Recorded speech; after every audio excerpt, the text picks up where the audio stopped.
Hare Krishna, Hari ball, Radhe Radhe. Welcome to religion of সনাতন channel. তো আজকে আমি আপনাদের সাথে যে বিষয়টি শেয়ার করব সেটি হচ্ছে একাদশী ব্রত।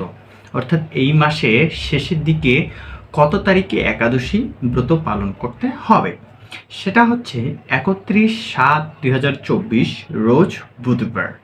একাদশীর নাম হচ্ছে কামিকা একাদশী এবং পারণ পরের দিন সকাল 5টা 28 থেকে 9টা 52 এর মধ্যে। তবে এই যে পারণের সময় সেটা অঞ্চলভেদে বা দেশভেদে পার্থক্য হতে পারে। তবে এই একাদশী ব্রত পালন হবে 31/7/2024 রোজ বুধবার। এই একাদশী ব্রত আপনি তিনটিভাবে থাকতে পারেন। একটা, কোনো কিছু না খেয়ে অর্থাৎ নির্জলা, যেটা শাস্ত্রে বলা রয়েছে একাদশী ব্রত নির্জলা থাকা উচিত। এখন কেউ কেউ রয়েছে যে নির্জলা থাকতে পারবে না, তাহলে তার মানে কি তারা একাদশী ব্রত পালন করবে না? অবশ্যই তাদের জন্য বিধান রয়েছে, কিছু পরিমাণ ফলমূল খেয়ে তারা থাকতে পারে, বা অনুকল্প প্রসাদ অর্থাৎ অল্প পরিমাণে কিছু রন্ধন করে ভগবানকে নিবেদন করে সেটা খেতে পারে। অবশ্যই সেই একাদশীতে পঞ্চরবি শস্য বর্জন করতে হবে, কারণ এই পঞ্চরবি শস্যের মধ্যে একাদশী তিথিতে পাপ পুরুষ বিরাজ করে, যা খেলে আমরা প্রতি গ্রাসে গ্রাসে পাপ ভক্ষণ করব। তো আপনারা অবশ্যই এই একাদশী ব্রত পালন করবেন। এবং এই একাদশী ব্রতের যে মাহাত্ম্য রয়েছে, অর্থাৎ এই একাদশী ব্রত পালন করলে আমরা কি ফল লাভ করতে পারবো, সেই বিষয়টি এখন আমি আপনাদের সাথে শেয়ার করতেছি। ভিডিওটি সম্পূর্ণ দেখুন এবং এই ভিডিওটি নতুন হলে অবশ্যই সাবস্ক্রাইব করবেন। আর আপনি যদি সাবস্ক্রাইব করে থাকেন তাহলে আপনাকে অসংখ্য ধন্যবাদ। এবং এই ভিডিওগুলি আপনার ফ্যামিলি, পরিবার, বন্ধু বান্ধবী সবার সাথে শেয়ার করবেন।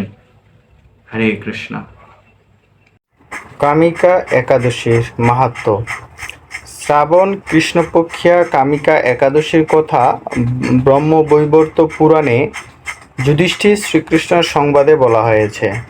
যুধিষ্ঠির মহারাজ বললেন, হে গোবিন্দ, হে বাসুদেব, শ্রাবণ মাসের কৃষ্ণপক্ষের একাদশীর নাম এবং মাহাত্ম্য সর্ববিস্তারে আমার কাছে বর্ণনা করুন। তা শুনতে আমি অত্যন্ত কৌতূহলী।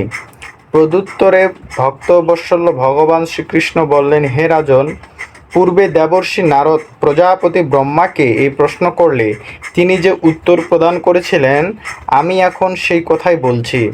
আপনি মনোযোগ সহকারে তা শ্রবণ করুন।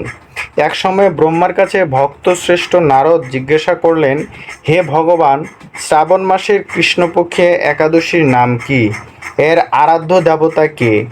সেই ব্রতের বিধি বা কীরকম এবং এই ব্রতের ফলে কি পুণ্য লাভ হয় তা সবিশেষ জানতে ইচ্ছে করি। আপনি কৃপা করে আমাকে তা জানালে আমার জীবন ধন্য হবে।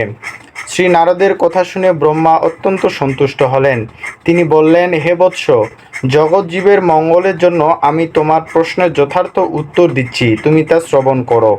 শ্রাবণ মাসের কৃষ্ণপক্ষিয়া একাদশী কামিকা নামে জগতে প্রসিদ্ধা। এই একাদশীর মাহাত্ম্য শ্রবণে বাজপেয় যজ্ঞের ফল লাভ হয়। অর্থাৎ যারা এখন এই একাদশীর মাহাত্ম্য শ্রবণ করতেছে তারা বাজপেয় যজ্ঞের ফল লাভ করবেন। ভগবান শ্রীহরি পূজা অর্চনা অপরিমিত পূর্ণ ফল প্রদান করে। গঙ্গা, গোদাবরী, কাশী, নৈমিষারণ্য, পুষ্কর ইত্যাদি তীর্থ দর্শনে সমস্ত ফল একমাত্র কৃষ্ণ পূজার মাধ্যমে কোটিগুণ লাভ করা যায়।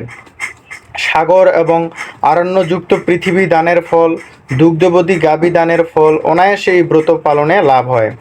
যারা পাপপূর্ণ সাগরে নিমগ্ন, এই ব্রতই তাদের উদ্ধারের একমাত্র সহজ উপায়। এই রকম পবিত্র পাপনাশক শ্রেষ্ঠ ব্রত আর জগতে নেই। শ্রীহরির স্বয়ং এই মাহাত্ম্য কীর্তন করেছেন।